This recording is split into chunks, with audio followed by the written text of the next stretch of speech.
Well, thank you so much for that wonderful introduction. Hi, everyone. My name is Dr. Jackie Herman Elliott at Texas Women's University. Shonda, you want to say Sure. hi as well? I'm Dr. Shonda Smith, and please excuse my voice. I've lost it, so we'll power through. Power through. If most of us are in Texas, we understand allergies. So we're right there with you. To get started, though, we're really interested in your interests. What brings you to the webinar today? And we promise, and this is me speaking from personal experience, sometimes I just want to come to a webinar and I just want to like listen to the webinar and not participate, especially if you're, screens off. We promise we're not going to like force engagement or anything like that. So don't worry, don't leave the webinar. But we would love to see in the chat if you have the ability to share, where you're coming from, and what interests you today. Because as Jonathan said, there's a lot of different moving parts to Pioneer Prep, and we can hopefully speak to some of your interests. So thank you so much for introducing yourself, Brenda and Jonathan. It's nice to see where folks are coming from. Um, and we will try to keep an eye on the chat as we're presenting. Welcome, Dolly. But please feel free to welcome Joseph. Like use the chat if you want to have back channel conversations. We're in support of that. If there's something that we mention where you're like, wow, that's really wild, or this would never work at my institution for this reason, or just anything you want to share, because we have colleagues here and it's a rare opportunity to talk about, these kind of college academic support programs that we all want to collaborate around more.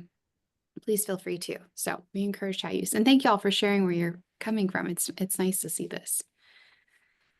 All right. I guess without further ado, and I'll keep watching the chat because I love seeing where people are coming from. We'll go ahead and jump right in. We are Pioneer Prep, a multi-pronged approach to strengthening placement and supporting developmental education at Texas Women's University. And we want to open with an acknowledgement to Drs. Mark Hamner and Michael Stanke of the Office of Institutional Research and Data Management on our campus. They were both instrumental in helping us find and analyze some of the data we will present today, and some more that we have kind of cooking in the oven right now that we're really excited. We won't get to all of it today, but we're happy to talk to some of it in the Q&A if that's of interest to anybody. And we want to also be very clear about giving them proper attribution at the outset of this presentation because they have helped us so much. So to get started, Pioneer Prep is, in a nutshell, it's a lot of things, but in a nutshell version, it is an alternative pathways to placement program for Texas Women's University students who did not pass the Texas Success Initiative assessment, nor did they meet the other college readiness benchmarks needed to enroll in college-level English and mathematics courses. This program focuses on developmental education in particular, which at TW consists of a variety of co-requisite courses designed to provide additional instructional material support to students, as well as testing and placement protocols, which are mandated in part by state legislation, of course, and in part by policies and existing placement protocols determined by our institution. Much of our work is informed by Bear et al.'s multiple measures of high school achievement study. This program is designed to offer transcript analysis as one option for students among several who didn't perform well on the TSI for various reasons. And additionally, the program offers students the option to take an EdReady online self-paced course or retake the TSI at no cost to the student, and as one significant way of removing barriers to persistence. And as a fourth and final option, students needing or preferring co-requisite instruction are advised to take co-requisite courses strengthened by high-quality teaching staff. And as I say that in this moment, I see Lorianne Gillander is on the webinar with us, and she is one of our highest quality teaching faculty that we have here at TW. So thanks for joining us, Lori. It's so great to see you. What perfect timing. So in this presentation, we will dive deeper into our placement options, obstacles, limitations, co-requisite and on-level course structure, and other support opportunities for students enrolled in developmental courses. We will report on preliminary results regarding success in English and mathematics courses, and we will conclude by reflecting on how this program strengthens our commitment to student success while also building sustainable partnerships across our campus. All right, so some trends across the state. So, first, the development of our program is largely in response to a huge surge in developmental education demands across the state. One that is being felt by smallest community colleges up to the largest universities. So last semester, in fact, a reporter from Houston Chronicle interviewed me about the state of developmental education at TWU and requested my commentary on what we're seeing at TWU. What follows are several charts that were illustrated the drastic increase of developmental education across the state. So you can see here we have Texas Tech University, Texas State University, and also University of Houston. This slide has 3 of the 6 university systems experiencing significant growth in developmental student enrollments. So math readiness tends to be more a pressing issue.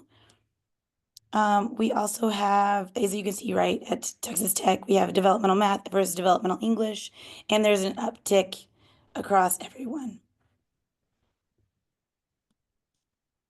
I'll give you a moment to look at these slides or these graphs. We also here have, even though even the Texas UT Texas and Texas A&M are seeing a similar pattern in terms of developmental enrollment, with developmental mathematics being a bit more in demand than developmental English.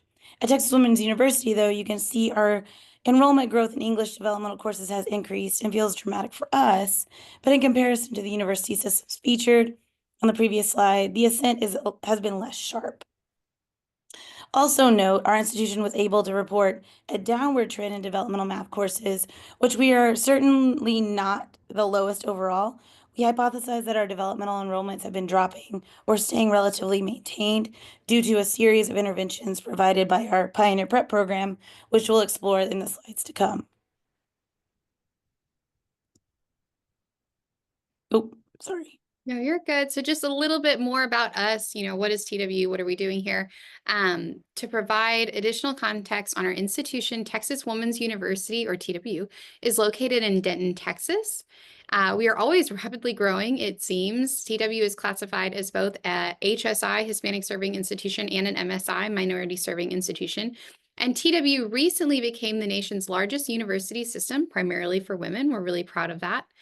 Over the last 2 decades, the student population has doubled, totaling 16,338 in the 2022 to 2023 academic year. And the enrollment of female students continues to exceed that of male students, currently sitting at 89%.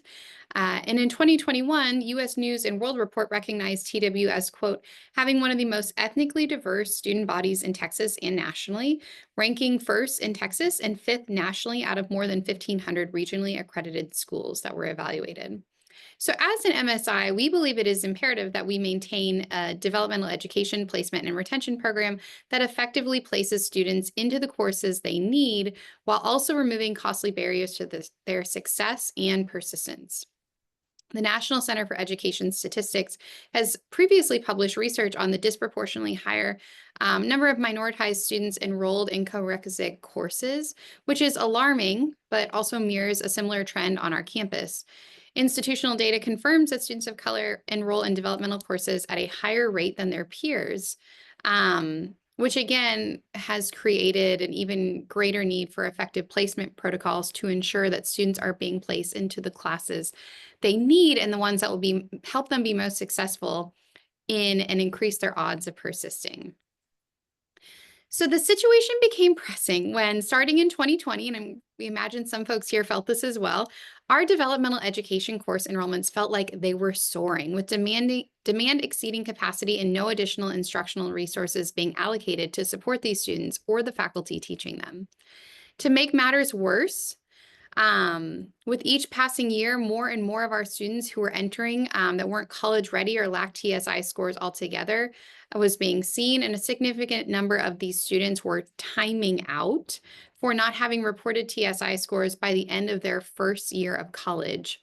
For example, Over 100 students were at risk of timing out on our campus by the start of the spring 2023 semester. And misinformation about TSI requirements was being proliferated across school districts in Dallas, Fort Worth, and the metropolitan area. And I just sensed this the other day. I was at a recruiting event for a FAST Academy program that Sean and I both work on with Lori, who's also here. And it's just amazing to talk to these students and how deep the misunderstanding is of TSI, what it's needed, what it's actually for. It won't affect their scholarships here anyway, et cetera, et cetera. So anyway, our Dean of the College of Arts and Sciences, Abigail Tilton, began referring to this systemic challenge as the, quote, TSI crisis, all across campus, the TSI crisis. And with support from her and several of our vice provosts and upper administration, who we will thank at the end of this presentation, we launched a small pilot program in 2021 that offered a multiple measures of assessment protocol and testing options to a sample of 21 students needing developmental coursework in English or math. So the pilot proved successful, with participants averaging a 3.33 grade point average in English and a 3.14 grade point average in math courses. So super exciting. Now from there, we went bigger in our aim to support more students. You can see here that in September 2023, we reached out to 911 students who were missing TSI scores or not college ready. 413 of these students have no scores at all. So 400 have no scores in English and 388 had no scores in math. So these students would time out if scores were not reported within 1 year of enrolling at TWU. And many of us know that this is for those who do, or those for those of you who do not, they have to do this for any public college or university in the state of Texas to meet their readiness requirements. So our program structure, well, before I get to that, anecdotally, we also had a reason to believe that we needed alternative assessment protocols to adequately place our students in the best course for them. So here, one story, in fall 2023, we had one co-requisite English, or integrated reading and writing, faculty members share with us that in one of her courses, she had a valedictorian, a salutatorian, and three honor students in her developmental ed course. She couldn't believe that this was happening, and her initial assessment of the students' works indicated that they did not need to be in the co-rec, the non-credit bearing course, which would slow down their time to degree. A major predictor of persistence and retention on our campus. She worked hard to keep them engaged and to challenge them, and the students fared just fine. However, the situation presents barriers to student success, and we must consider when making decisions about how to best place students and whether or not other indicators of college readiness are needed in these cases. So to be sure that this one scenario was not the norm, it's not unheard of for our developmental education faculty to come to us wondering if a student really needs to be in a developmental education course and what other options they might have demonstrating college readiness while making progress towards their degree. We want to make sure we're removing academic and financial barriers that may slow them down. So to address these challenges and to offer students more options, we developed Pioneer Prep. And we'll break down just how students move through the Pioneer Prep program and what we have to offer. So here we have our program structure. To begin with, most of our students are introduced to Pioneer Prep during the summer orientation season, which is a tricky time for placement in the first place. Many students have recently graduated from high school, their final transcripts are still processing or en route, and some have Texas College Bridge scores to report, which our institution also accepts. Now, for any student who comes through orientation with TSI scores that don't demonstrate readiness, we use a QR code to direct them to our website. From there, they are presented with a menu of options to review and are taken to a form to complete for consideration. The menu of options include the following.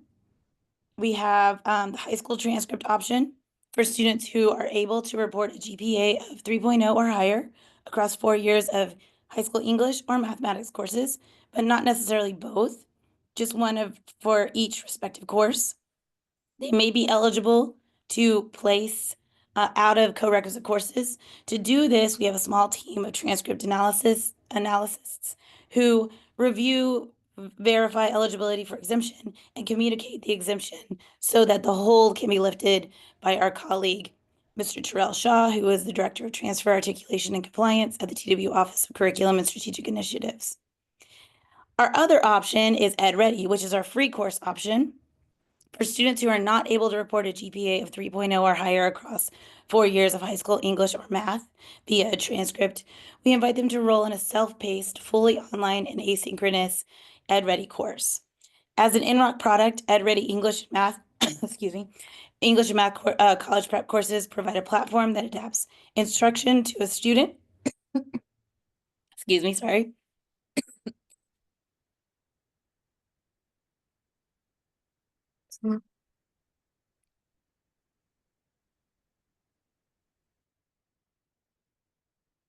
I can totally read too if you're having a coughing fit. I'm so sorry.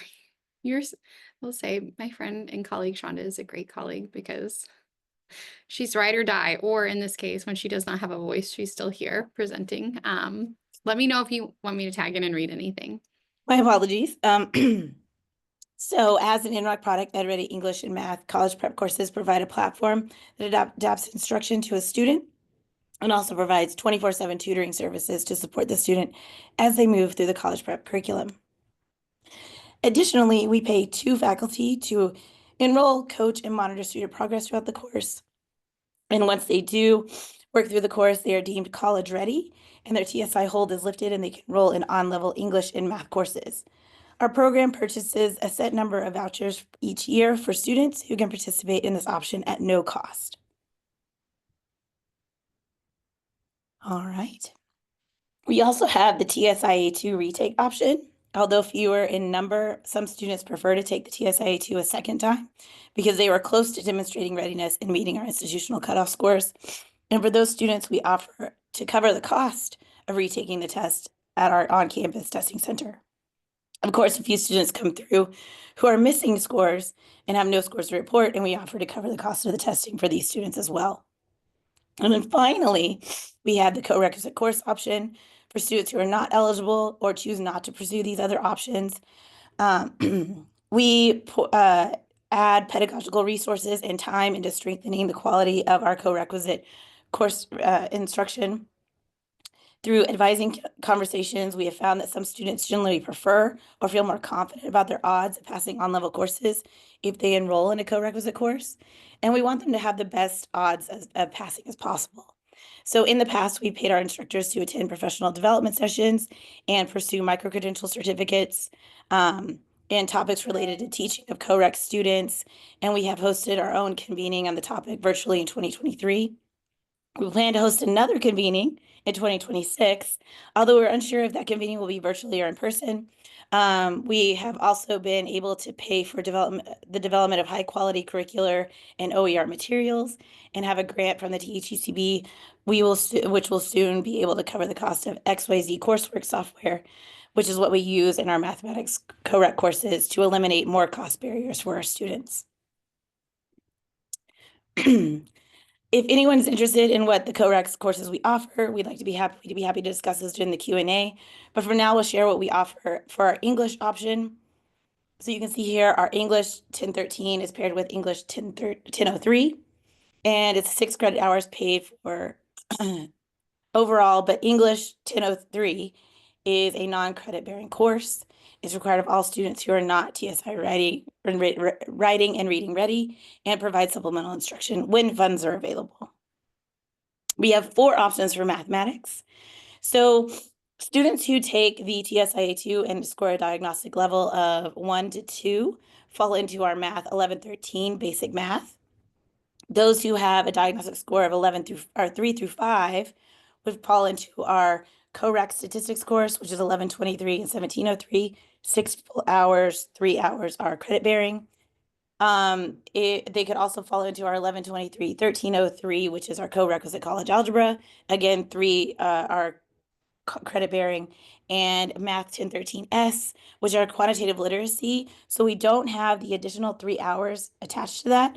We have the actual developmental math integrated into the curriculum for 1013, and we have supplemental instruction attached to that. So additional time the students are required to go outside of class time.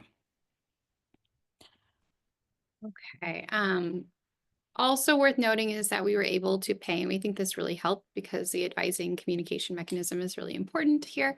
We were able to pay last summer a team of 8 advisors to assist us in pulling reports of students who are not college ready and helping us to disseminate information and orientation regarding Pioneer Prep, so that by the end of summer 2024, we were able to hire a new senior advisor to work part-time with the program as a retention support specialist, the wonderful Miss Shay Nogic. And she has been such a gift to our program and just like accelerating the momentum and impact over the last year. So that was like another thrilling outcome of us continuing to develop out this program. But in terms of very exciting preliminary results, so, drum roll, please. There are so many ways to measure and assess and whatnot, evaluate the effectiveness and the impact of our program. So many ways that we actually there's a lot we could go into, but in the interest of time, we'll just go over this. How does one even begin really to measure the impact? There are so many ways, but we started when we were making the rounds, right? And there's a really good article that we read recently by a colleague at Gardner-Webb University, which talks about influencing hearts and minds in the bottom line, right? We got to do it all. We have to have really impactful instruction, and we also have to have a cost savings to the university, to students. We have to be able to argue for all of that is really important, because at the end of the day, we're here to serve students, and we've got to eliminate that very real financial barrier they face, especially when they're looking at a non-credit bearing option course like what we offer. So for our students who have been exempted out of developmental courses, the cost savings are pretty significant. When we first looked at 238 total students who exempted out in 2023, we estimate that just looking at raw tuition dollars alone, that was $190,400 saved. And that can buy a lot of textbooks or boba tea or whatever students are into these days. So that was exciting. And then now in 2024, it's looking even better. So we have 816 students who are still missing TSI scores or not ready. 693 students in math, 276 in reading, 364 in writing, 271 in ELAR, and 204 who are not ready in all sections. And those are big numbers for us. We hypothesize that due to the influx of Texas College Bridge certificates, we're kind of seeing numbers shift around a bit. However, when you look at these new numbers in 2024, again, just over summer 2024 alone, we exempted out 321 students. And that's a total cost savings just to students of $256,800. So more boba tea, more textbooks, more of whatever they need to use that money, their hard-earned money elsewhere for, which we are really excited about when we think about it in terms of cost savings. Yes, money talks. Money talks to us. It talks to students. Bottom lines, it's a reality. It sounds like, as an English faculty member, we think about capitalism a lot and whether or not that's a dirty word, but we got to save people money. Okay, so as a program, our mission is truly student-driven, we want to assure you. But our reality, again, is that we have to argue for resources, right? Why is this worth anybody's while? And speaking in terms of revenue is one of the most effective ways we found to make arguments for resources. And to that end, we paired up with our colleagues in institutional research and data management, Drs. Mark Hamner and Michael Stanke, the ones we mentioned at the beginning of the presentation, to get a fuller picture of what our retention challenges look like in developmental education courses and just how much revenue might be lost by our institution when we are not prioritizing the retention of developmental education students. So Drs. Hamner and Stanke were able to run some reports to determine what the institution was losing financially when we lose these students. And what we found was really astonishing. You can see here is based on data from fall 2020 to fall 2022, we know that the persistence of regular non-developmental students was about 80%, whereas only 58% of developmental students persist at our institution. So much lower for developmental. What this means in terms of costs to the university is determined by our colleagues again in IRDM, calculating that on average, each first-year student brings in about $40,718 in revenue for the university. So losing as many students as we are, given different retention issues on our campus, This results in a net loss annually of $2,107,912. If we factor in some natural attrition, a safer estimate here for net revenue loss would be $1,337,571 to be exact. So again, there's like the big estimate, the 2 million, and the more conservative one, which is still 1.3 million annually. Those numbers say a lot, right? Like this speaks volumes, we think, to upper administration, who has been so caring and generous, might we add, especially as of late, in helping us identify funding to support these students.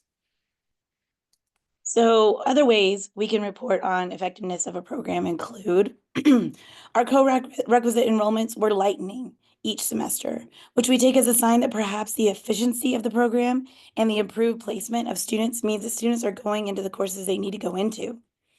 In English, co-requisite courses, we are not seeing as many students obtain an A grades, but we're seeing more obtain B and C grades in English co-req courses than in an on-level course, and F grades are lower overall, which is great.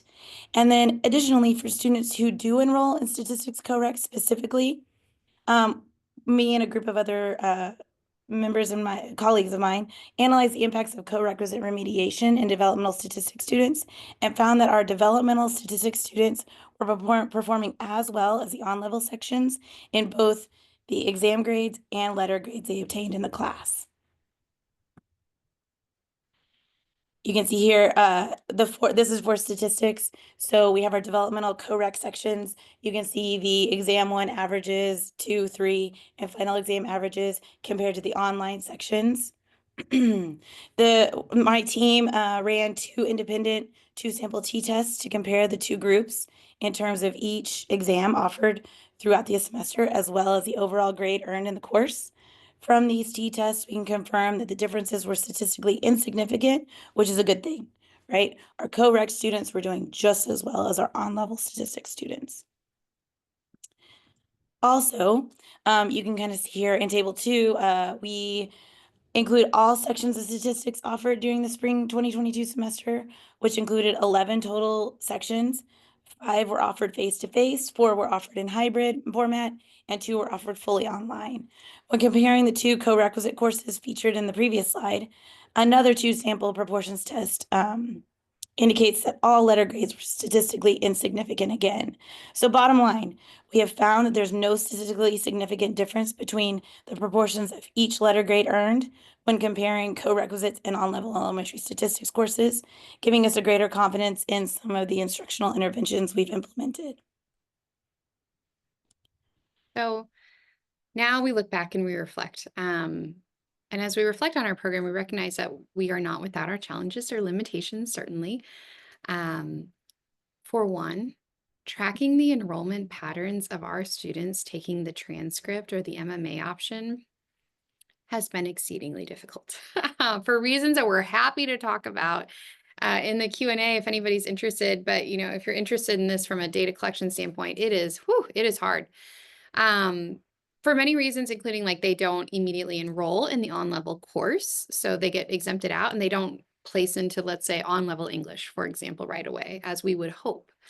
Some delay by a semester or more, so planning for longitudinal data collection is something we are actively thinking through at this moment. What's more, we are working to hire and retain full-time qualified faculty to teach co-requisite students. If you are one of or know anybody, we need to hire some developmental education co-requisite instructors, in fact, in English. So please go look on our job board. We really need good people. And we're growing and hiring a bunch. This was a challenge that was recently made lighter for us by our wonderful provost, Dr. Angela Bauer, who has been a huge champion of the program since coming to TW just this past June, not even a full year. She has helped us secure funding to hire 1 new lecture line for each of our departments over the summer and 2 now going into the next academic year. So we're hiring and growing in that regard with her support. And in the interest of time, we can't represent all of the challenges that we have. There are, again, many, but we will share one more. which is the lack of comprehensive wraparound service programs or centers dedicated to developmental education and placement for adequate benchmarking. It's really hard. We're going out to other institutions and seeing, what office houses this? Where is it? Is it with academic affairs? Where is it located? How do we find more information other than word of mouth? So this is also part of the reason why we're drawn to this network, the CASP network, and really grateful this exists, because we are needing to find these colleagues and ask them many questions about anything from, co-requisites to compliance and the law. So we're really super happy to be here with everyone today and looking forward to that discussion. But in closing, we'd be remiss if we didn't acknowledge all our campus leaders who have met with us about every 3 to 4 months initially, and now we're meeting every month, which we're thrilled about. We actually just this afternoon at 1 p.m. had our monthly Developmental Education Advisory Council meeting. We discussed the state of developmental ed, what our resource needs are, our immediate needs. We talk about long-term planning. And again, Dr. Angela Bauer has now set us up to have these meetings and really explore the deeper issues and what it means for retention on our campus, as well as, and I won't read all of these names, but you can see these are the names of many, many administrators who are helping and being champions for the program. That's one list, as well as, look, the list grows because, and this is something important to note, we are truly a grassroots faculty and staff driven initiative. So we also want to take a moment to thank and recognize these faculty and staff members who have been so instrumental to the different moving parts of our program. And why we say grassroots faculty and staff driven is it started down here, right, with us saying we have a need. And Sean and I didn't even know each other before we wrote our first THCB grant. We just knew developmental support was something we both needed in English and math, and said, hey, nice to know you. Let's try for this grant. And wow, lots has blossomed from there. But again, the faculty and staff names that you're seeing listed on here, they were with us from the beginning. They were, brainstorming ideas with us, and we're super grateful for them. So thank you all, especially those of you that are in attendance. Looking at you, Lori. So as we move forward, we have received more support from administration to more formally ensconce the program under the TW Office of Student Success and Academic Affairs, and we are working to develop a new name potentially that expands the possibilities for future programming. We've kind of put a pin in that, but we are thinking about it. We are also putting great effort into hiring another more co-requisite lecturers, like we mentioned, piloting a new co-requisite model that might be more like a 3-1 or a 3-2 credit, our studio model, and other interventions that might help with, listing on transcripts, whether someone is college ready or not, because we know some of our colleagues at the different colleges, community colleges in the area are doing a great job with that. We're also looking into developing, kind of piloting like a Canvas shell space. We were just discussing this again this afternoon, right? Could this be almost like a virtual bridge program? Like, what would this entail to kind of get everyone in one space and on the same page about different developmental and placement needs? We can get people, again, in the class they need more quickly. So there's a lot we want to do, big dreams on the horizon. And given all that, throughout all of this, we remain committed to kind of co-building a comprehensive program to address developmental education and these placement issues. And we're really proud to have support from across our campus, this network, everybody. So with that, we welcome any questions or comments. We'd love to talk with you all. I don't know what we want to do with the flow of information, but we're happy to see questions in the chat, or if people want to raise their hand. That's our contact information. And thank you for joining us today. We yield the floor. And thank you so much for being here. Before we get into the questions, Tony, would you mind muting yourself, please? Ya You've se va a got terminar. sound coming through. Ya está por terminarse. Ajá. Hold on. They're on the phone. They can't hear you. That's fine. Sí. I don't know if they recorded Letty, are you Sí.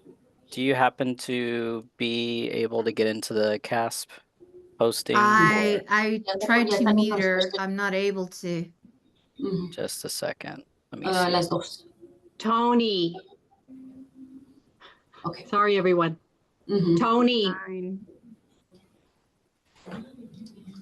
Tony Granillo. Mute yourself. Mute yourself.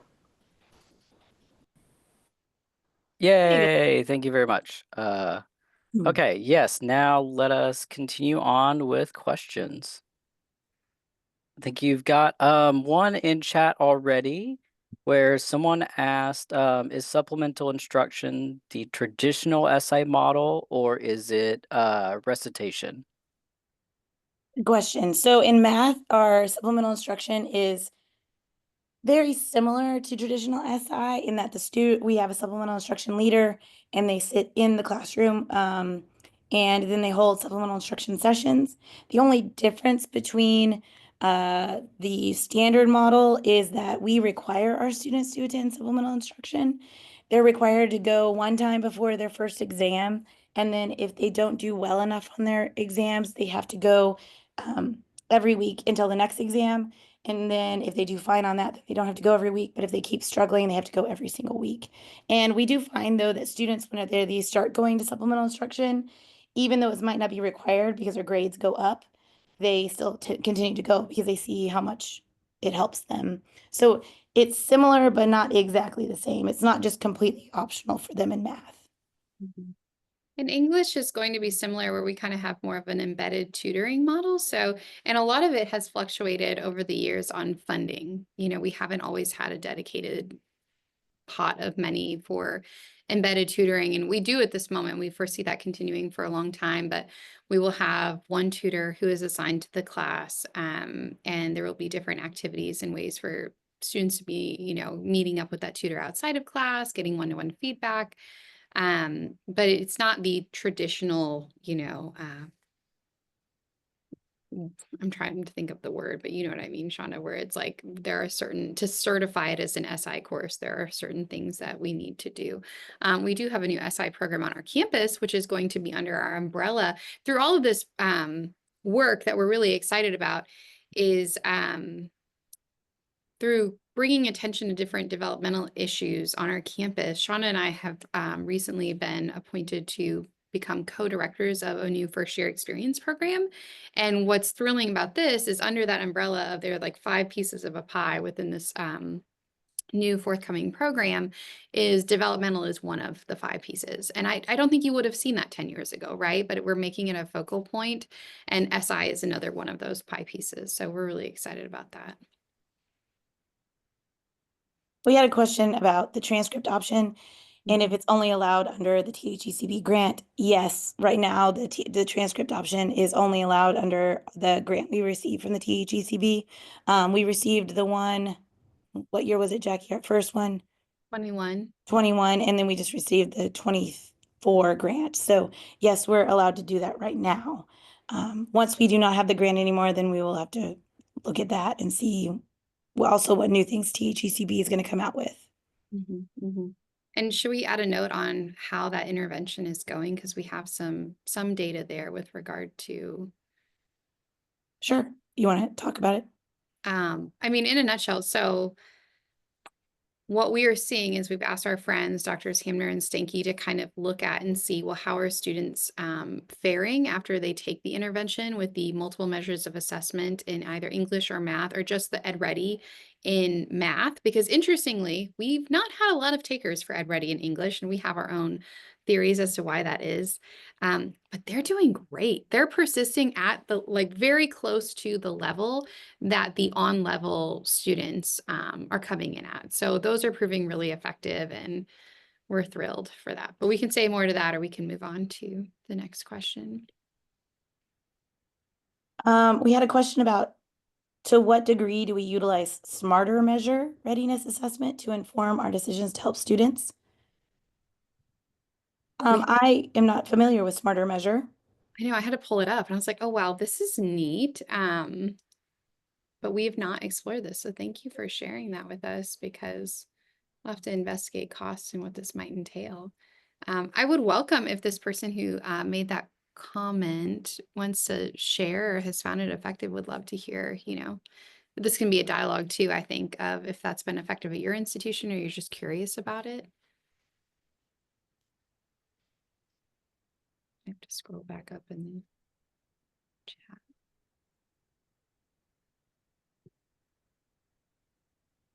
We can always circle back later too. Oh, there you are, Julie. Smart Measures client. I'll be happy to follow up offline. Oh, okay. Thank you. That would be great. Would love to learn more. Okay, the next question was for the co-requisite program, did you investigate how class attendance affects the course GPA? No, but that's a great idea, especially like when we were manually pulling data at the end of last summer, we were seeing a lot of, failed, stopped attending kind of marks entered. So I know in math, it's not necessarily required that we take attendance every day, but that's something we can for sure explore.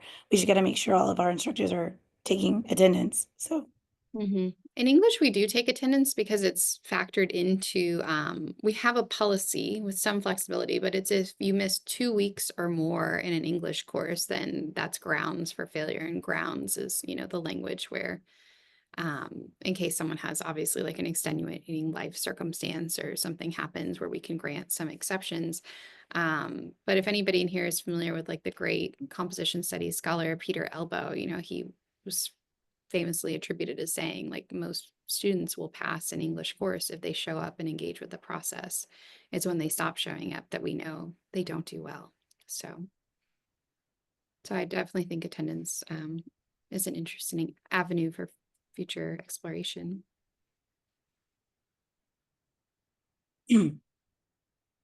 So we had a question that asks, could you explain how students are admitted to your institution without demonstration of college readiness? So that's a good question. At TWU, we accept a wide variety of students, and they are not required to have taken the TSI before they come here. There are ways that they can get out of taking the TSI, right? The SAT and ACT and things like that, but they can be admitted without having TSI scores on file. And so we do come across instances where there are students who don't have scores or are not college ready based off their TSI scores. And that kind of leads into the next question, which was, when you say 800 or so missing TSI scores, do you mean they are TSI unmet, or they have not turned in or have no scores? We mean they have not turned in or have no scores. There was a large percentage of students, especially during summer orientations, that just don't have scores. Now, something that we did figure out was that we were needing the students to fill out a form to submit their scores to us, or for us to go find their scores. But we have found that administratively, TWU had something turned off of a form. So we were not automatically getting the scores from the students, but now we currently are. So we're very excited about that. So we're hoping. We haven't had a summer orientation to see how that's going to drastically affect our numbers.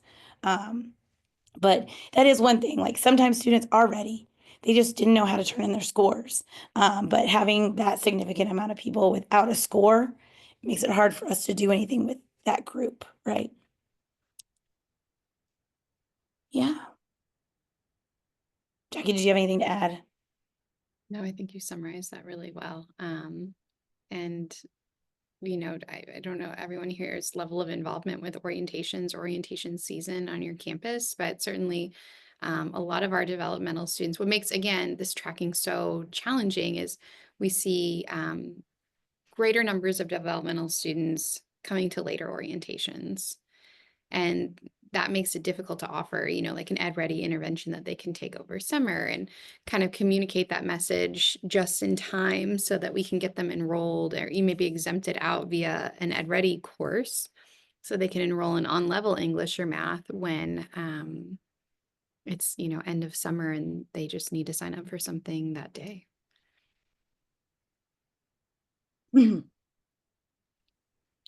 Ooh, the cost to run the program for 800 students. Okay, so this is going to fluctuate because it depends on the number, like it's changed a little bit throughout the years. So what do you think ballpark, Shauna? Maybe like 70, 75. We've always like asked for more than we probably needed for just Pioneer Prep. Yes, so we have had larger teams in the past to help us analyze transcripts. But again, when we were analyzing transcripts of students, the first summer we had a huge team come on. And we made the mistake of analyzing every single person who was on our list that was not college ready, and those who didn't have scores were deemed not college ready as well. So that first summer that we did mass everybody who's coming into TW, let's analyze them. We did a lot of maybe unnecessary transcript analysis. Because what we do is we try to analyze their transcripts first, and if they don't qualify for that, then we offer them ed ready. So everybody who was wanting to be analyzed gets analyzed. But again, we were analyzing people without scores. So whenever we were sending emails to them saying, hey, you qualify to not have to take developmental, then they reply back and be like, okay, I don't have to take the TSI. And we're like, whoa, no, you still have to take the TSI because that's something the state requires. So this past summer, we didn't need as much manpower in the analysis portion because we were only analyzing the students who had scores that were deemed not college ready. Where we did put more emphasis in whenever we didn't need to put money there, we put a little bit more emphasis in help, like at some incentives with advising to help us keep up with advising notes in the system designated like when the student was communicated with, did the student ever reply back to emails, those kinds of things. So I would say probably, yes, we've asked for funding across different portions, but most of our funding has come from Dr. Joshua Adams, and with paying for ed ready so the students don't have to pay for it, paying for TSI tests, the students don't have to pay for it, and then giving some paying for the instructors for ed ready to monitor the courses. It's been about, I would say probably about $75,000 for the entire academic year.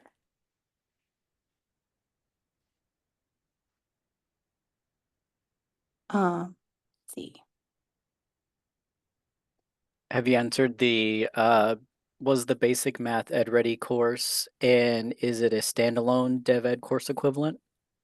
So whenever we ask, whenever we have the students do ed ready, there's two parts of it, especially in math, right? So there's part one, which we signify as being able to then get out of our standalone basic math class. And then there's part two, which we have gone through the curriculum with ed ready and made it be more like preparing them for what they need, what would be attached to their co-rec specifically. So if they pass part one, they get out of our standalone math course. If they pass part one and part two, they can go directly into a college level course.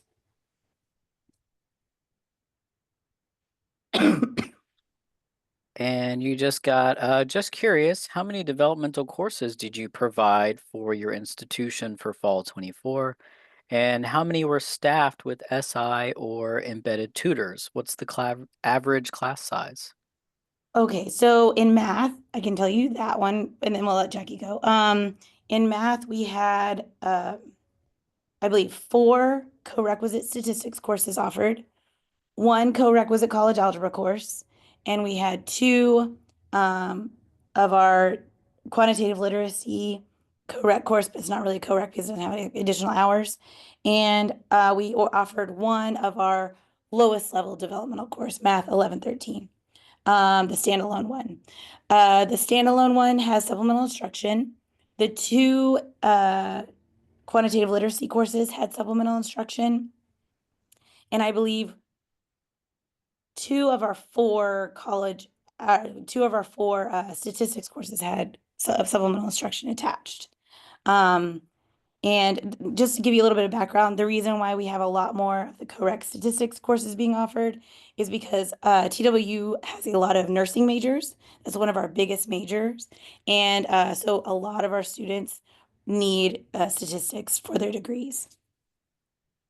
Jackie, do you want? Oh, and then the class size for math courses, we try to cap our developmental at 36. In English, we cap at 18. For our co-requisite courses, our regular courses are capped at 23. And last fall, we offered 6 paired or co-requisite sections of English 1013 and the NCBO, the 1003. But it's not 6 times 18. And this is another really interesting topic for us right now that we're exploring and I was just looking at the numbers just to make sure I was giving all what's accurate. Well, I would say last fall we provided more than that, but what we've seen is this ongoing kind of decline. And we think Pioneer Prep might be even impacting the enrollment somewhat, but also we'll get a bunch of students exempted out.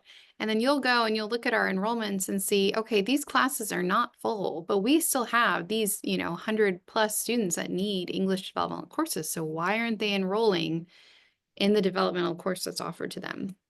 So for context, last fall in English 1003, our NCBO, we had a section and they're capped at 18 that enrolled 17, 11, 5, 5, 3, and 11.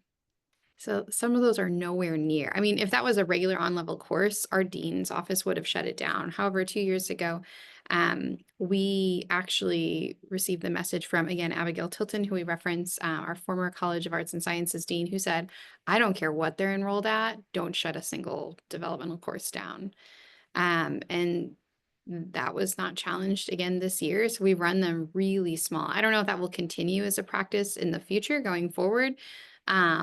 But our numbers are not high, and we're trying to figure out why that is, or because we know, again, based on the data, well, we didn't actually get into this data set as much here, but our data for these courses is really good. Like the persistence rate in developmental courses and math especially, but English as well.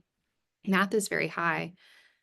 Those students persist at the rate of regular students almost, or on-level students. So we need to get them in these courses. And that's why we're also exploring different credit-bearing, non-credit-bearing options. So like a 3-1 model, because we're trying to figure out, well, what is the deterrent? What can we do here to get students to take the course they need? Is it a financial deterrent? We even had one person say, was it an extended cabinet last week, Shonda? I think it might have been a cabinet member. Our chancellor said, I can't remember who, but someone was basically like, if it is so cost effective to get these students through these courses and it costs, like, could we just pay for their NCBO course? And would that also be very cost effective? And we're like, that's a really interesting idea we had not entertained, but we're just trying everything we can to place them correctly. And then the ones that still need developmental to make sure like they do enroll in those courses and it's not put off, because we don't want too big of a gap between their high school English classes and high school math classes and their college on-level ones. So the next question, which hits at something very interesting, is enrollment is not mandatory. That's something we are trying to tackle currently. So we have been realizing that students are, without fail, avoiding going into their math and English. And, there's a state law, right, that you have to, or the legislation, right, that we have to make sure that they're college ready by the end of their first year. But they're finding loopholes through these things. So for example, a student can sign up for a co-rec with their advisor when they come to orientation and then drop the course. So, but their hold has been pulled because they're enrolled in the course. Well, whenever they go and have a meeting with the advisor the next semester, the advisor pulls their hold and puts them back in a developmental course. And let's say they drop it again, we realize that our system doesn't re-put on a hold after it's been lifted twice. So that's a big thing that our advising team is actually starting to look into, like how are these students getting through this roadblock, because we're trying to stop them to make sure that they're college ready in math and English, but they're finding ways around it. So doing more digging, we've been finding more and more ways students can get around these things. And so we're starting to tighten those up. But this coming academic year is to make sure that it's like mandatory that these students get into these courses, or are in Ed Ready, or getting their transcript option or something like that to get into their math and English that first semester. So we're it's a team effort across the university. And I'll just add while I'm thinking about it, if it's okay, is when we had our first grant, we put together this committee, sort of based on the suggestion of the grant, and we had a lot of faculty representation, and that was really helpful for us figuring out what is going on here, right? Getting aligned and having those discussions. But in the second iteration, or awarding of that grant to form our Developmental Education Advisory Council, it was almost like the first one brought attention, right, and awareness. And the second one, now, if you look at the council and its makeup, you see that it is a lot of vice provosts and our provosts and folks like that, our VP of enrollment management, who are concerned, and we're having different conversations. And so I just offer that because I think it's helpful if you're in a similar boat with us. We're like, well, what's going on with these, advising holds? Why are these? It's taken us years to get to this point. We're like, okay, we intimately understand that what, Shauna, you've had like 2 folks who got to senior year and still needed developmental math, and one like couldn't take it on campus for an internship or something like that. And it's just wild, the stories that come up, but then also like what it took to get traction. Like it was 2 years of us raising awareness around the issue and trying a bunch of things and learning through different trials and tribulations and challenges. And now we feel like but it's just changing every day. So now, like, the thing, if this is interesting to y'all, is that we are trying to figure out is the CPMAT and CPELA. Am I saying that correctly? That is new to us because we are just analyzing. We had some reservations about Texas College Bridge and how effective that was. And we're actually finding like those numbers are looking pretty good, pretty promising for students that come in with the Texas College Bridge certificates. They're doing pretty well in our on-level classes. But now we've got the CPMAT and the CPELA. And I reached out to our dual credit English faculty. I'm like, do you know what this is? Like, what is this? I'd never heard of this before and had to look it up. And it's kind of new. And Shonda already, to her credit, knew about it and was like, we should look into this more. So that's been really interesting. I don't know if that one's on anybody's radar, but again, like more college readiness interventions that we're having to educate ourselves on and make informed decisions about. It's just a wild ride every year. We think we got it figured out, and then we don't. And I had a question, because I think we've got time for 1 or 2 more. Based on my research, because I do a lot of education policy research, I think about at least more than 32 states now at this point are doing multiple measures, and it's required by their state law. I know y'all were part of, I believe, the multiple measure pilot, or at least y'all said like now you're doing multiple measures because of this, Pioneer program. One of the big pushbacks against multiple measures is, oh, it's going to take so much more resources and work to assess students to get them placed. How did y'all, did that come up when y'all were carrying on the conversation about doing something multiple measures? If there was extra workload, how did y'all navigate that? Like, did y'all struggle in any way with that type of stuff? A great question. You want to take that one, or do you want me to? Go for it, Jackie. I think, again, after, not to reiterate what I already said, but like we had 2 years of just trying to figure out what was going on, and we made a lot of connections, and we found like the greatest, so many champions on our campus, but especially Dr. Joshua Adams, who has been phenomenal. And he entrusted us, we kind of went to him and said what we need or what would be helpful. He first, offered us CRU funding, or comprehensive regional university funding. It used to be called at-risk funding. And we don't know who handles that at your institution, but we made the argument for what we thought we wanted to try and what would be effective. And he allowed us to try it. And we're like, enjoying the fruits of that labor now, which has been really helpful. But I totally got off track there. So bring me back to your question. Reel me in, Jonathan. Your question again was, with the MMA. So I don't know, Shauna, how would you answer that question? What do you think? He did need more manpower than we had expected. Yeah. The first time we did it, we didn't need as much because we just piloted it. And honestly, the way we piloted that one was based off how many seats we had in our classes left. in our on-level classes. And then also who had already signed up for a co-rec from orientation, we went back and looked at their high school transcripts, and then we offered it to them and let them accept it or not. But then the next summer, we were expected to do everybody coming in as incoming freshmen. And that was a huge lift. And we had so many people volunteer their time, which was amazing. We had librarians pulling transcripts for us. We had an army of math and English people just trying to read transcripts and figure it all out. So yes, we had to do that.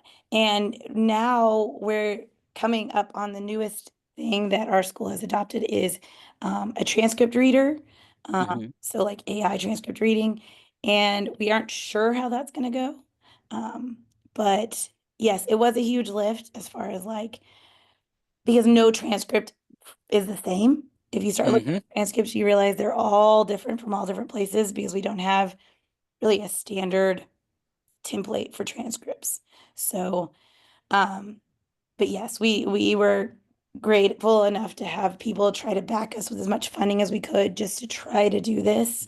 And it has become more of like a permanent thing now. Yeah, and it was also, absolutely worth it. Y'all got amazing results, and so that really speaks for itself. And we hope we get to keep doing it. We just don't know, with the THCCB grant, Mm-hmm. But even if that goes away, with the MMA, the Ed Ready option, and we can be, we have new avenues and like way more attention to developmental ed than we ever had before. So It might be possible too. I don't know when your accreditation cycle recirculates, but if it coincides with the coordinating board funding ending, you could potentially pitch to the university that the QEP process, would target the Pioneer program to try and make it permanent. And that could be your reaccreditation project. like the way you think, Jonathan. I say that as my office was created by our QEP, so Oh, okay. they QEP money is they're not shy. That's great. Yeah. Well, and just, different retention measures. Like I have a colleague, Melissa Nivens at Midwestern State, and their QEP, their new one is tied to, we've got a few years before our next cycle starts over, but theirs is tied to their first year seminar. And our new provost is bringing our attention to, first year seminar and how it's structured can have a lot of really positive impacts on retention on campuses. And something that's different about Texas is, ours transfers in 1 credit, but there's some good data on 3 credit ones that are very like major career specific. So we're having to ask ourselves some questions regarding that now, but yeah, Yeah. Thank you for Yeah. the suggestion.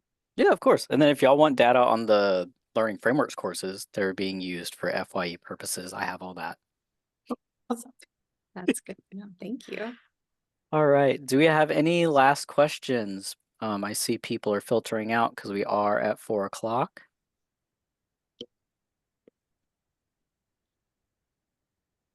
All right. Jonathan, I have a quick question for you. Oh, yeah, sure.